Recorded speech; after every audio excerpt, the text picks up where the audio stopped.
सब यहाँ पर एकत्रित हुए हैं, मैं उन्हें आमंत्रित कर रहा हूँ। उससे पहले जोरदार नारों से प्रियंका गांधी जिंदाबाद, जिंदाबाद जिंदाबाद, प्रियंका गांधी जिंदाबाद, जिंदाबाद जिंदाबाद, प्रियंका गांधी जिंदाबाद, जिंदाबाद जिंदाबाद, प्रियंका गांधी जिंदाबाद, जिंदाबाद जिंदाबाद। बहनों और भाइयों, आप सबका इस सभा में बहुत बहुत स्वागत। थोड़ी लंबी हो,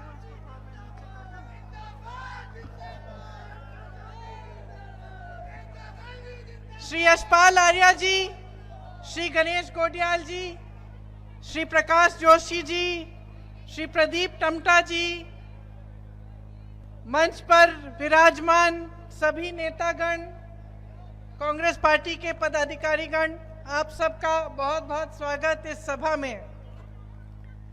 उत्तराखंड से मेरे परिवार का एक पुराना रिश्ता है और जिस जगह बचपन की जो मीठी मीठी यादें होती हैं, वहां से खास रिश्ता हमेशा होता है। आपको मालूम होगा कि मेरे पिताजी भी देहरादून में पढ़े, मेरे भाई साहब भी देहरादून में पढ़े, मेरे बेटे भी देहरादून में पढ़े 5 साल, और मैं भी 2 सालों के लिए देहरादून में पढ़ी और काफ़ी आपके प्रदेश में घूमने का भी मौका मिला। यहाँ रामनगर के साथ तो एक बहुत खास रिश्ता है। बहुत छुट्टियाँ हमने यहाँ मनाई। पास में कॉर्बेट पार्क है, आप तो जानते ही होंगे, सब यहीं के हैं। मुझे तो जब मौका मिलता था, बच्चों की 2 दिन की छुट्टी होती थी, तो रात की जो पुरानी दिल्ली वाली ट्रेन है, जो स्टेशन से, पुरानी दिल्ली के स्टेशन से जो चलती है 10 बजे, उसमें बिठा के दोनों बच्चों को सीधे यहाँ आ जाती थी। आज यहाँ आ रही थी तो दिल खुश हो रहा था बस ये सोच के कि मैं रामनगर आ रही हूँ। और आपको शायद मालूम नहीं होगा, लेकिन जंगल में एक छोटा सा मंदिर है और उस मंदिर से मेरी आस्था 13 साल की उम्र से जुड़ी हुई है। मैं यहाँ से कभी नहीं जाती थी बगैर उस मंदिर में मत्था टेके। सिद्धबली बाबा नाम है, छोटा सा एकदम, आपको जानकारी भी शायद नहीं होगी, जो जंगल में रहते हैं उनको जानकारी होगी। तो यहाँ आकर, और वो भी नवरात्रि के समय, आज बैसाखी है, मैं अपना बहुत सौभाग्य समझती हूँ कि आज मुझे ये मौका आप लोग दे रहे हैं। तो अब बताइए, राजनीतिक भाषण सुनना है कि सच्चाई सुननी है? सच्चाई सुननी है तो फिर बातचीत करते हैं थोड़ी। चुनाव का समय है। लोकतंत्र की सुंदरता होती है ये कि चुनाव है, कि 5 सालों में एक बार आपको ये मौका मिलता है कि आप अपने वोट से अपना भविष्य बदल सकते हो, है कि नहीं? और उस समय मेरे जैसे नेता, चाहे कांग्रेस पार्टी के हों, चाहे भाजपा के हों, चाहे किसी और दल के हों, आके आपको भाषण देते हैं, आप सुनते हैं। मैं यहाँ आ रही थी तो मैंने सोचा मैं सुनूं मोदी जी क्या कह रहे हैं। तो भाषण ढूंढा उनका, इंटरनेट पे खोला, सुनने लगी। मैंने देखा उत्तराखंड का भाषण होना चाहिए, मैंने सोचा चलो देखते हैं क्या कह रहे हैं मोदी जी। 5 मिनट भाषण सुना तो सच्चाई यह है कि मैंने सोचा मुझसे कोई गलती हो गई है, ये पिछले चुनाव का भाषण दे रहे हैं। नहीं, सच बात है। तो मैंने तारीख देखी कि भाई गलती तो नहीं होगी, पिछले चुनाव का उत्तराखंड का कोई भाषण खोल दिया होगा, लेकिन वो तो अभी 2 दिन पहले ऋषिकेश का भाषण था। बात वो वही कह रहे थे जो 5 साल पहले कह रहे थे, और जो बातें कह रहे थे उनको सुनकर भी मुझे ताज्जुब हुआ। सबसे पहले तो उन्होंने कहा कि बार बार मोदी सरकार, कहा आपने भी सुना होगा, पिछले चुनाव में भी सुना होगा। अब मन में ये बात आती है कि भाई कितनी बार मोदी सरकार, कितने सालों के लिए भुगतेंगे आप? शुरुआत उन्होंने भाषण की ऐसे की, आपके प्रदेश को देवभूमि कह के। हम सब कहते हैं, सब आते हैं, सब मानते हैं कि उत्तराखंड और हिमाचल प्रदेश देवभूमि है। और भाषण के समय उन्होंने इस तरह से उसको कहा कि जैसे क्योंकि वो इसको देवभूमि मानते हैं, इसीलिए उनके दिल में यहाँ के लिए खास जगह है। मन में मेरे ये बात आई, पिछले साल हिमाचल प्रदेश का चुनाव था। जहां जहां मोदी जी गए उन्होंने कहा कि ये देवभूमि है, हिमाचल प्रदेश को कहा।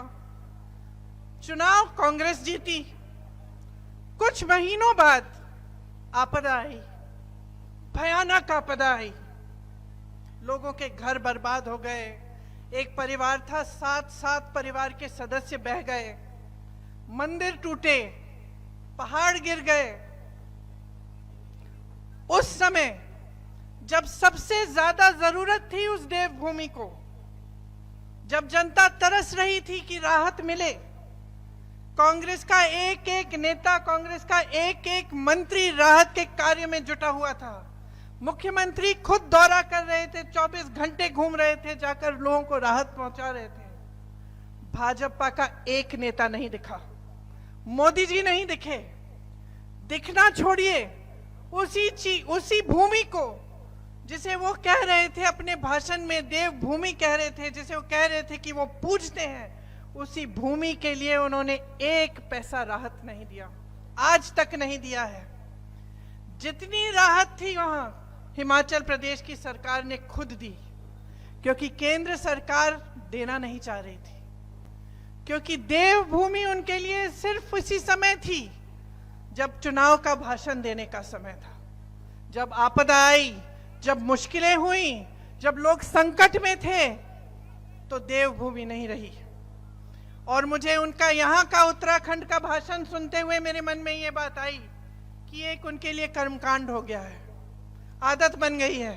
मंच पे आते हैं, ऐसे ऐसे शब्द बोलते हैं, देवभूमि, धर्म, लेकिन सच्चाई बहुत दूर है इससे। और सच्चाई ये है कि हिंदू धर्म में आस्था का प्रमाण क्या होता है, बताइए, कौन बताएगा? सच्ची आस्था क्या कहलाती है? आस्था का प्रमाण, सबसे बड़ा प्रमाण हिंदू धर्म में त्याग होता है कि नहीं? सच्ची श्रद्धा तभी होती है जब कुछ इंसान कुछ त्यागता है उसके लिए।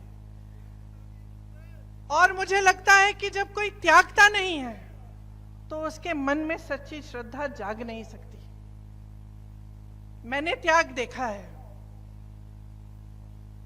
आप यहां इस प्रदेश से सरहद पे जवानों को भेजते हैं, अपने बच्चों को भेजते हैं शहीद बनने के लिए। शहादत आप समझते हैं। मैं 19 साल की उम्र में अपने पिता की टूटी हुई लाश अपनी मां के सामने मैंने रखी। मैं शहादत को समझती हूं और मैं त्याग को समझती हूं। कितनी भी गालियां दें ये मेरे परिवार को, उस पिता के लाश की अगर ये अपमान करें, उस शहीद पिता का अपमान करें, हम चुप रहते हैं, क्योंकि हमारी आस्था नहीं टूटती इस देश में, हमारी श्रद्धा नहीं टूटती, इनके कहने से नहीं टूटती, क्योंकि हमने त्याग दिया है, हमने शहादत देखी है। चाहे कितनी भी गालियां दें, चाहे कितना भी करें, ये हमारे संघर्ष को समझ नहीं सकते। और ये हमारी श्रद्धा, हमारे देश के प्रति प्रेम को कभी नहीं समझ सकते। हमारे देशभक्ति को ये देशद्रोह कहे, हमें कुछ भी कहें, हम चुप रहते हैं। हम चुप इसलिए रहते हैं क्योंकि श्रद्धा दिल में है, असली श्रद्धा है, असली आस्था है। नाम के लिए नहीं है, चुनावी भाषणों के लिए नहीं है, राजनीति के प्रयोग के लिए नहीं है, अपनी सत्ता के लिए इस्तेमाल के लिए नहीं है, सच्ची श्रद्धा है। इन्होंने अपने भाषण में ओआरओपी की बात की, सैनिकों की बात की, आपको बधाई दी कि आपके प्रदेश ने इतने सारे सैनिक सरहद पे भेजे। भाषण की बात है। अग्निवीर कौन लाया और क्यों लाया? क्यों लाए? उत्तर प्रदेश, उत्तराखंड, राजस्थान, हरियाणा में नौजवान बच्चे दौड़ लगाते हैं, वर्जिश करते हैं, परिश्रम करते हैं सेना में जाने के लिए। दिल में देशभक्ति की भावना होती है, दिल में ये भावना होती है कि हम करके कुछ दिखाएंगे अपने देश के लिए, हम अपनी देश की सीमा पे खड़े होकर उसकी रक्षा करेंगे। मोदी जी ने तय किया कि अग्निवीर जैसी योजना आएगी, सेना में भर्ती 4 सालों की होगी। जितने भी नौजवान हैं हर प्रदेश में जो तैयारी कर रहे थे, जो सोच रहे थे कि हम सरहद पे जाएंगे, देश की रक्षा करेंगे, हमें स्थिर रोजगार मिलेगा, हम अपने माता पिता की देखभाल करेंगे, जब तक बुढ़े होंगे, जब तक बुजुर्ग हो जाएंगे, तब तक हम उनकी देखभाल कर पाएंगे। सबकी आशाएं टूटी कि नहीं टूटी? तो सच्चाई क्या है? सच्चाई मोदी जी का राजनीतिक भाषण है जिसमें वो जवानों की बात करते हैं, ओआरओपी की बात करते हैं कि उनके कार्यों में है। जब वो अग्निवीर लाते हैं, जब नौजवानों की आशाएं तोड़ते हैं, तो ये सच्चाई है कि नहीं? इसी तरह से आपने देखा होगा कि यहाँ पे पर्यटन की बातें करते हैं, कहते हैं कि पर्यटन की बहुत स्कीम गिना देते हैं आपको, लेकिन सच्चाई क्या है? सच्चाई आपके जीवन है, सच्चाई आपका संघर्ष है, सच्चाई आज की बेरोजगारी है, सच्चाई आज की महंगाई है। आपके बच्चे पढ़ते हैं, इम्तिहान देते हैं, पेपर लीक हो जाता है, घोटाला हो जाता है, 20-20 लाख की नौकरियां बिक जाती हैं। किसके राज में हो रहा है ये? 10 सालों से किसका राज है? कितना दोष देते रहेंगे कांग्रेस पार्टी को? 10 सालों से तो कांग्रेस पार्टी का राज नहीं है ना, 10 सालों से इन्हीं की पूर्ण सत्ता है, पूर्ण बहुमत रही है। कहते हैं 400 पार और बहुमत चाहते हैं और सत्ता चाहते हैं। 10 सालों में इन्होंने क्या किया है? कहते हैं 75 सालों में कुछ नहीं हुआ। अगर कुछ नहीं हुआ होता तो यहाँ उत्तराखंड का इतना हुनर कहां से आया? आईआईटी, आईआईएम पूरे देश भर में कहां से आए? एम्स कहां से आए? ये जो चंद्रयान चंद्रमा पे जाता है, इसका सारा रिसर्च, ये सब जब अगर पंडित नेहरू जी ने 1950 के बाद नहीं लगाया होता तो ये हो सकता था, ये मुमकिन होता आज। तो सच्चाई क्या है?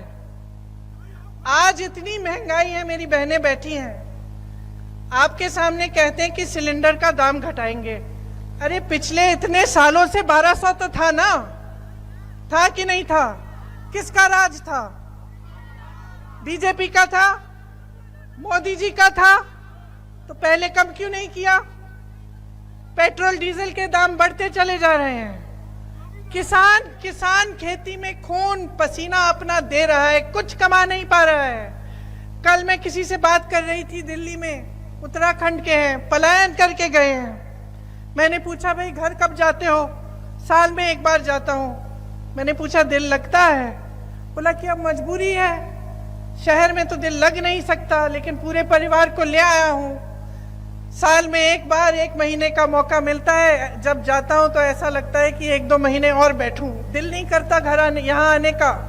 घर तो मेरा वहां है, पहाड़ों में, उन वादियों में, लेकिन दीदी मैं क्या करूं?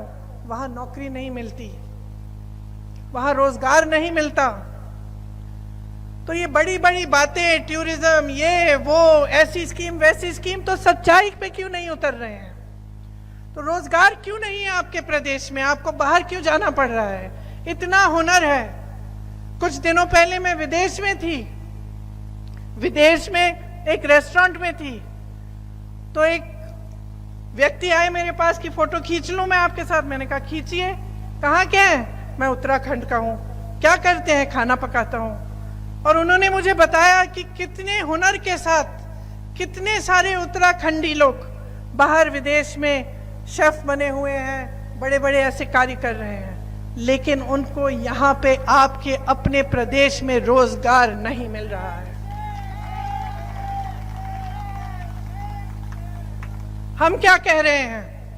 हम एक सीधी सी बात कह रहे हैं, जहां भी जाती हूं मैं यही कहती हूं, चुनाव को मुद्दे पर लड़वाओ। नेताओं को ये कहती हूं, जब मुझे कहते हैं कि भाई मोदी जी ने ऐसे कह दिया वैसे कह दिया, हम क्या करें, धर्म की बातें करते हैं, मैं कहती हूं आप मुद्दों की बात करो। 10 साल बीत गए हैं, सब कुछ देख लिया जनता ने, जितने काम आपने करने थे वो कर लिए आपने, देख लिया है जनता ने क्या किया क्या नहीं किया। अब जनता चाहती है कि मुद्दों पर चुनाव लड़ा जाए, और मैं आपसे कह रही हूं, आपके मुद्दे क्या हैं आज? क्या है? रोजगार, यही पेपर लीक, यही 20-20 लाख के जो रोजगार बिक रहे हैं, ये जो नौजवान बच्चे सारे बेरोजगार बैठे हैं, क्योंकि सरकार की कोई स्कीम नहीं है। इनकी स्कीम है कि जो भी है बड़े बड़े उद्योगपतियों को पकड़ा दो। देश की जो संपत्ति हम सबके पूर्वजों ने, आपके पूर्वजों ने मेहनत से बनाई, बड़े बड़े PSU बनाए जिससे रोजगार मिलते थे, बड़े बड़े उद्योग जिससे रोजगार मिलते थे, ये सब तो आपने अपने उद्योगपति मित्रों को दे दिया। तो अगर आपकी रोजगार की स्कीम ही यही है कि अडानी जी और अंबानी जी को सब आप सौंप रहे हैं, तो ये जो बच्चा है, जो बेरोजगार है, जो गांव में है, जो छोटी छोटी शहरों में मेहनत कर रहा है, रोजगार ढूंढ रहा है, इसका क्या होगा? अगर इसकी सारी संपत्ति उठा के आप किसी को दे रहे हो, इसका क्या होगा? हिमाचल प्रदेश में सेब के किसान हैं, जितने भी कोल्ड स्टोरेज हैं सब अडानी जी को दे दिए। अब अडानी जी तय करते हैं कि सेब की कीमत क्या होगी, किसान का क्या होगा? किसान तो अपनी दुकान बेचारा बंद कर देगा। तो चाहे आप छोटी चीज में देखिए चाहे बड़ी में, इनकी एक ही स्कीम है इस देश के लिए, सारी संपत्ति अपने ही दोस्तों को देकर इस तरह से बटोर के रखनी ताकि सत्ता में रह पाए। आपको समझना पड़ेगा कि आज आपके साथ क्या हो रहा है। मैंने शुरू में बोला कि आप सच्चाई सुनना चाहते हैं, सच्चाई कठोर है। सच्चाई यह है कि जो मोदी जी आपको मंच पे दिखते हैं, जो टीवी पे दिखते हैं, जो बड़ी बड़ी होर्डिंग पे दिखते हैं, वो नहीं है जो आप समझ रहे हैं। आपने 10 सालों के लिए परखा है, 10 सालों के लिए देखा है। सिर्फ एक ही सवाल होना चाहिए आपके मन में चुनाव के समय, मेरे जीवन में तरक्की आई है कि नहीं? क्योंकि टीवी पे आपको दिख रहा है कि बहुत तरक्की हो रही है। आपको तो बड़े बड़े प्रेसिडेंट, प्राइम मिनिस्टर अलग अलग देशों के आके बता रहे हैं कि भाई देश की बड़ी तरक्की हो रही है। आपको G20 दिख रहा है, आपको तमाम ऐसी चीजें दिख रही हैं जिससे आपको लग रहा है कि देश बहुत आगे बढ़ रहा है, देश का सम्मान भी बढ़ रहा है। किसको गर्व नहीं होता है? हमें भी होता है, हमारा देश है, हमारे परिवार के सदस्यों ने भी खून दिया है इस देश के लिए। हाँ, अच्छा होता है देश, गर्व होता है, लेकिन ये पूरी सच्चाई नहीं है। इस सच्चाई में मिली हुई वो सच्चाई है जो आप जी रहे हैं, वो संघर्ष है जो आपका संघर्ष है, जो इस देश के किसान का संघर्ष है, जो इस देश के मजदूर का संघर्ष है, जो मेरी बहनों का संघर्ष है, जो बाजार जाती हैं त्योहार के समय, अभी नवरात्रि के समय भी कुछ खरीदने जाती हैं लेकिन वापस आ जाती हैं आधी चीजें छोड़कर, क्योंकि पैसा नहीं बनता। उस उत्तराखंडी व्यक्ति ने मुझे बताया कि चाहे कितनी भी मेहनत कर ले दीदी, पूरा नहीं हो रहा है। मैं कर रहा हूं, मेरी बीवी कर रही है, मेरा बेटा कर रहा है, पूरा नहीं हो रहा है। आजकल बच्चों की मांगें भी अलग हैं, बच्चों की महत्वाकांक्षाएं भी अलग हैं। हम सब पढ़ाना लिखाना चाहते हैं, अच्छी अच्छी पाठशालाओं में भेजना चाहते हैं, स्वास्थ्य की सुविधाएं चाहती हैं। क्या ये सही है कि आपके जीवन में संघर्ष ही संघर्ष होना चाहिए और सरकार आपके लिए कोई स्कीम नहीं लाए, अग्निवीर जैसी वाहियात स्कीम लाए? तो आप सोचिए कि आपको चाहिए क्या। या तो आप बहक जाएंगे ये टीवी के इश्तिहारों में, होर्डिंग में, मोदी जी की बड़ी बड़ी बातों में, या फिर आप समझेंगे कि कौन सा राजनीतिक दल क्या करना चाह रहा है आपके लिए। आप जानते हैं कि कांग्रेस ने कहा है कि अग्निवीर की स्कीम रद्द की जाएगी अगर कांग्रेस की सरकार आएगी। क्या आप जानते हैं कि कांग्रेस कह रही है कि ये जो पेपर लीक का हो रहा है, घोटाले हो रहे हैं पूरे देश में, इसके लिए एक सख्त कानून लाया जाएगा, कि एक जॉब कैलेंडर लाया जाएगा जिसमें नियुक्ति का दिन, एग्जाम का दिन, रिजल्ट का दिन पहले से तय होगा और उस जॉब कैलेंडर से इधर उधर जिसने किया उसके साथ सख्ती से कार्रवाई होगी। क्या आपको मालूम है कि कांग्रेस पार्टी कह रही है कि 30 लाख खाली पद पड़े हैं सरकार में, केंद्र सरकार में 30 लाख खाली पद है मोदी जी के सरकार में जो भरे नहीं गए हैं, और कांग्रेस कह रही है कि सरकार बनते ही ये 30 लाख पद भरे जाएंगे, आपको रोजगार दिए जाएंगे। क्या आप जानते हैं कि कांग्रेस कह रही है कि 5,000 करोड़ का एक फंड होगा, कि आप नौजवान यहां बैठे हैं, कल आप अपना बिजनेस शुरू करना चाहते हैं, एक स्टार्टअप छोटा करना चाहते हैं, तो ये फंड आपकी मदद करेगा। आप जानते हैं कि कांग्रेस पार्टी ऐसी स्कीम दे रही है, बताइए जानते हैं कि नहीं? आप तो कांग्रेस के कार्यकर्ता हैं, नहीं जानते हैं। क्यों नहीं जानते हैं? क्योंकि सबसे बड़ा जो आक्रमण आज हो रहा है इस देश में आपकी जागरूकता पे है। आपके पास जानकारी पहुंच ही नहीं रही है। आप टीवी पे एक ही चीज देखते हैं, आप मीडिया में एक ही चीज देखते हैं, फोन खोलते हैं एक ही चीज देखते हैं, और वो एक ही चीज जो मोदी जी की प्रशंसा हो रही है दिन रात, वो इसलिए देख रहे हैं क्योंकि वो पूरी मीडिया और जो भी आपको दिख रहा है, जो भी आप सुन रहे हैं, सारा बिका हुआ है। सच्चाई आपको दिख नहीं रही है। तो मैं यहां मंच पे खड़ी होकर क्या कहना चाहती हूं आपको, कि जाग जाओ, जाग जाओ। आपके भविष्य का सवाल है। हम तो घर चले जाएंगे, भगवान की कृपा से भविष्य तो ठीक ठाक होगा हमारा। नेता है सब, चाहे हम इस पार्टी के हों उस पार्टी के हों। आपका क्या होगा? नहीं, मैं पूछ रही हूं आपसे, मैं पूछ रही हूं आपसे, आपका क्या होगा?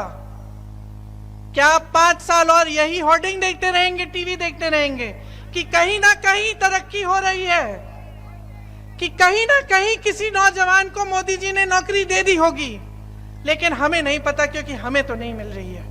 अरे हमारे घर में तो वही हो रहा है, उतनी महंगाई बढ़ती चली जा रही है, कुछ खरीद नहीं पा रहे हैं, रोजगार नहीं मिल रहा है, नौकरी ढूंढ ढूंढ कर हमारा बेटा भटक रहा है। हमने तो पढ़ाया, मेहनत की, बीएससी कर ली, एमएससी कर ली, किसी न किसी तरह जुगाड़ करके हमने ट्यूशन के पैसे भी भर लिए, रोजगार के लिए एग्जाम भी दे दिया, फिर भी कोई रोजगार नहीं है। 5 साल और ये चाहते हैं आप? 5 साल और ये चाहते हैं कि यहां आकर नेता आपको बोले देवभूमि है, देवभूमि है, लेकिन जब आपदा आए तो इनकी सिर्फ पीठ दिखती है आपको। क्या 5 साल और आप ये देखेंगे कि मंच पर आकर आपको कहेंगे कि पर्यटन की बड़ी बड़ी स्कीमें हैं, लेकिन जमीन पे एक स्कीम नहीं उतरती, सिर्फ आपको एक 5 किलो का राशन मिलता है। आप उसी से क्या 5 साल खुश रहेंगे? मैं ये नहीं कह रही हूं कि बुरी बात है, अच्छी बात है, चलो ये बात की है तो अच्छी बात है, लेकिन काफी नहीं है। जैसे आप ही के एक बेटे ने मुझे बताया कि दीदी हम मेहनत कर रहे हैं, सब मेहनत कर रहे हैं, पूरी नहीं हो रही है, उस तरह से मैं आपसे कह रही हूं कि ये जो एक बोरा राशन आपको दे रहे हैं, इससे आपका भविष्य पूरा नहीं हो रहा है। जाग जाओ, जाग जाओ। आज अगर बदलाव नहीं लाओगे, अगर सही नेता को नहीं पहचानोगे, अगर सही तरह की राजनीति को जबरदस्ती इस देश में नहीं लाओगे और बदलाव नहीं लाओगे, तो आपका भविष्य उज्जवल नहीं हो सकता।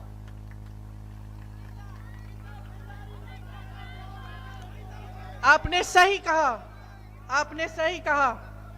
आप मुझे बताइए, नारी शक्ति की बात कौन करता है? कौन करता है? मोदी जी करते हैं। पहले तो आरक्षण लाए, उन्होंने बोला बहुत धूमधाम से आरक्षण पास हुआ, देश भर से महिलाओं को इकट्ठा करके माले पहनाए मोदी जी को। पता चला वो आरक्षण तो 5-6 सालों के लिए लागू ही नहीं होगा, तो पास किस लिए किया भैया? सत्ता में हो ना, फिर आप हर मंच पे जाके बोलते हो नारी शक्ति, बोलते हो। अंकिता भंडारी के साथ क्या हुआ?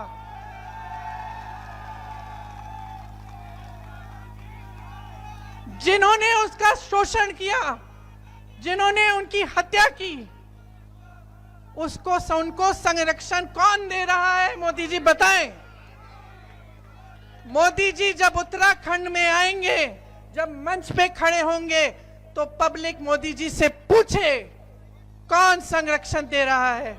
मोदी जी से पूछे कि जब हाथरस में वो कांड हुआ था, जब उस महिला को जलाया गया था बीच रात में, तो जिसने जलाया उनको संरक्षण किसने दिया?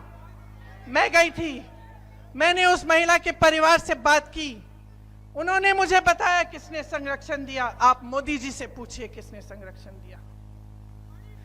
उन्नाव में जो हुआ, उन्नाव में एक लड़की को उसके साथ अत्याचार करने के बाद उसको जलाया गया, वो 1 किलोमीटर चली, जलते जलते चली।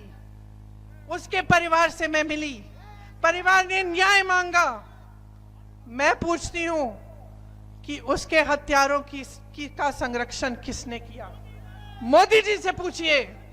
मोदी जी से पूछिए कि जब एक फौजी की बीवी के साथ अत्याचार हुआ मणिपुर में, जब उसका वस्त्रहरण हुआ और उसको ऐसे चलाया गया पूरे गांव के सामने, तो उन लोगों का संरक्षण उनको किसने दिया?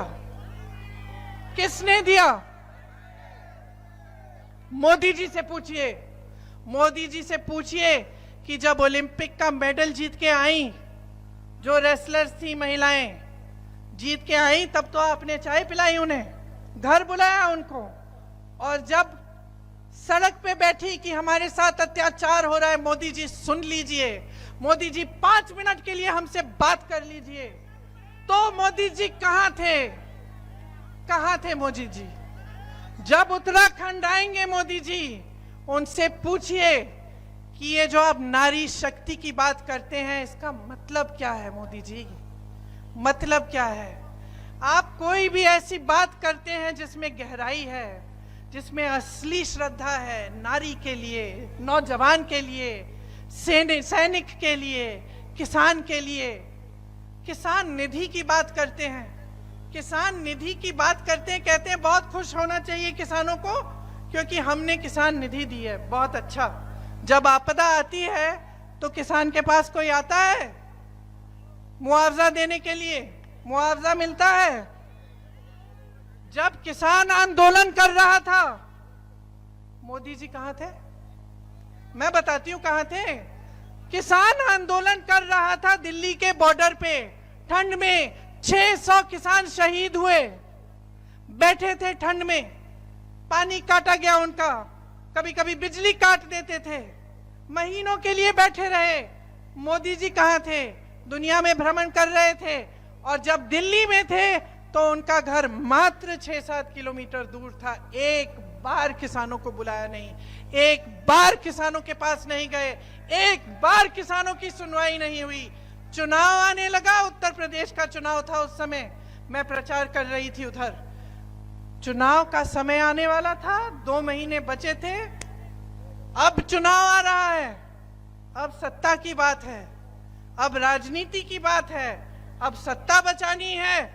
किसान के जो काले कानून थे वापस ले लिए, लेकिन जब तक चुनाव नहीं आया तब तक किसान सड़क पे बैठा रहा और मोदी जी उनकी सुनवाई नहीं किए। अब कांग्रेस पार्टी क्या कह रही है कि हम एमएसपी को कानून बनाएंगे, कि हम उत्तराखंड में जिस तरह से हिमाचल में जो बंजर वादियां हैं उनका कल्टीवेशन करवाएंगे, क्लस्टर में करवाएंगे ताकि यहाँ पे भी मशरूम, हल्दी, इस तरह की चीज उग सकती हैं और उनका अच्छी तरह से निर्यात, आयात निर्यात हो सकता है। हम कह रहे हैं कि किसानों के लिए जो मोदी जी ने किया उसको आप समझिए। ये जो जीएसटी लगाई है, इससे सबसे ज्यादा नुकसान किसको होता है? छोटा दुकानदार जो होता है, जो अपना कारोबार करता है, और किसान। क्योंकि किसान जिस चीज को इस्तेमाल करता है खेती करने के लिए, उस हर चीज पे जीएसटी लगी हुई है। तो महंगाई उसके लिए तो आसमान छू रही है। कमाई कम होती जा रही है, कमाई खेती से कम होती जा रही है, खेती से रोजगार भी कम होते जा रहे हैं। तो कांग्रेस पार्टी कह रही है कि किसानों के लिए जो भी आप इस्तेमाल करते हैं खेती में, वो अब जीएसटी से मुक्त हो जाएंगी चीजें। वो सारा सामान जीएसटी से मुक्त हो जाएगा। हम छोटे छोटे कारोबारों को मजबूत बनाना चाहते हैं। हम छोटे कारोबारों को मजबूत बनाना चाहते हैं कि ताकि इनसे रोजगार बने। आप जानते हैं कि अडानी जी क्या करते हैं? कोई बता सकता है कि अडानी जी के जो इतने सारे बिजनेस हैं इस देश में, कितने रोजगार देते होंगे? हाँ, चलो 23,000। अब मुझे मालूम नहीं कि ये सच या सही आंकड़ा है कि नहीं, लेकिन क्या आपको लगता है कि एक उद्योगपति जो पूरे देश के बंदरगाह उसके पास हो गए हैं, दिए गए हैं उसको, सारे हवाई अड्डे उसके पास हैं, बड़े बड़े कारखाने उसके पास हैं, सारी कोल्ड स्टोरेज उसके पास है, ये सारी जितना भी इंफ्रास्ट्रक्चर है तमाम उसके पास है, और मात्र इतने सारे रोजगार? बस एक जमाने में टाटा बिरला, आपने सुना है? आपको मालूम था कि क्या बनता है?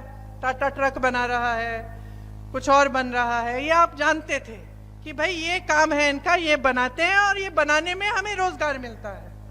आप आज इन बड़े बड़े उद्योगपतियों के बारे में ये नहीं कह सकते।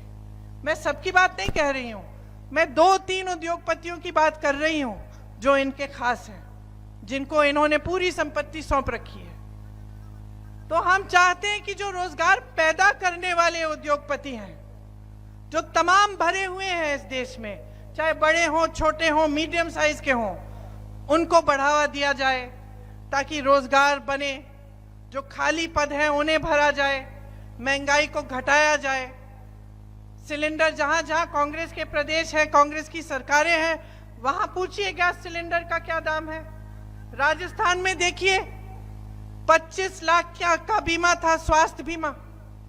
25 लाख रुपए तक आपको जितना भी इलाज कराना था आप मुफ्त में करा सकते थे। जैसे ही इनकी सरकार आई, स्कीम बदल दी, 25 लाख से 5 लाख कर दिया। हम चाहते पूरे देश में इस तरह की स्कीम आए। कांग्रेस पार्टी कह रही है हम लाएंगे, और हम कह रहे हैं कि स्वास्थ्य की सुविधाएं हम एक एक जिले में, एक एक गांव में लाना चाहते हैं। हमने ये काम कई जगह करके दिखाया है। ऐसे करो, मेरा भाषण आप दे दो।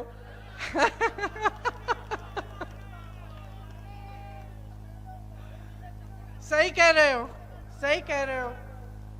अब मोदी जी कहते हैं कि सब भ्रष्ट हैं, सिर्फ वही पाक हैं, कहते हैं कि नहीं?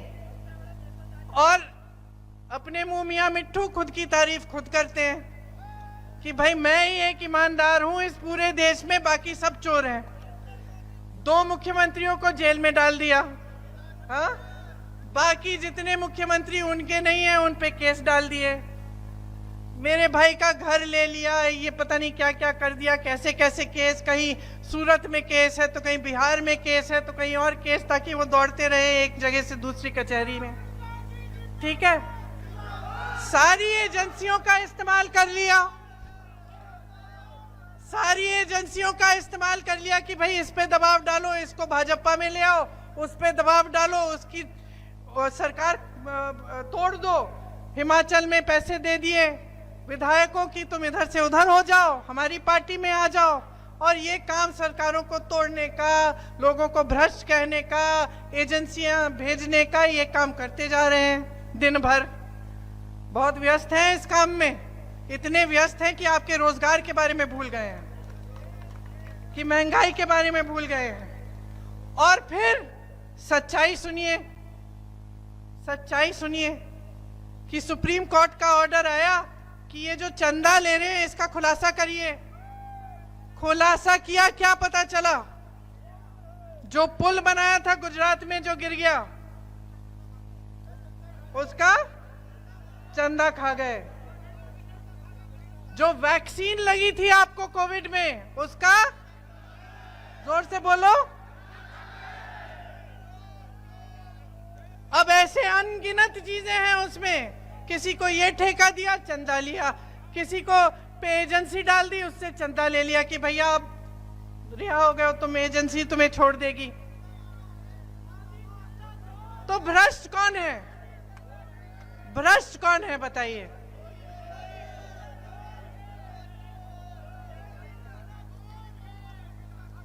तो अब सब सारी सच्चाई मैंने आपके सामने रख दी है। कोई बड़ा बड़ा भाषण नहीं दिया मैंने आपको, कोई नई बात भी नहीं सुनाई। ये सारी सच्चाई आपके सामने है। आपका जो जीवन का अनुभव है ना, वही सच्चाई है भाई और बहनों, और कोई सच्चाई नहीं है। और हमारे हिंदू धर्म में भी यही कहते हैं कि सच्चाई वो है जिसका अनुभव आपको है। सच्चाई ये है कि 15 लाख बोला था, आपको मिले नहीं। सच्चाई ये है कि 2 करोड़ रोजगार बोला था, आपको मिले नहीं। सच्चाई ये है कि खुद को ईमानदार बोलकर पूरे भ्रष्ट साबित हुए। तो ये सच्चाई है। अब आपके सामने ये सच्चाई रख दी, आपकी जिम्मेदारी क्या बनती है बताओ?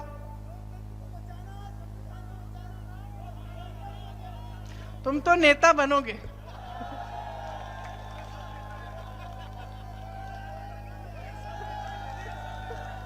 सब नेता, ऐसा ही होना चाहिए। एक एक नेता यहां बैठा होना चाहिए। क्यों? क्योंकि जनता ही सबसे बड़ा होता है लोकतंत्र में।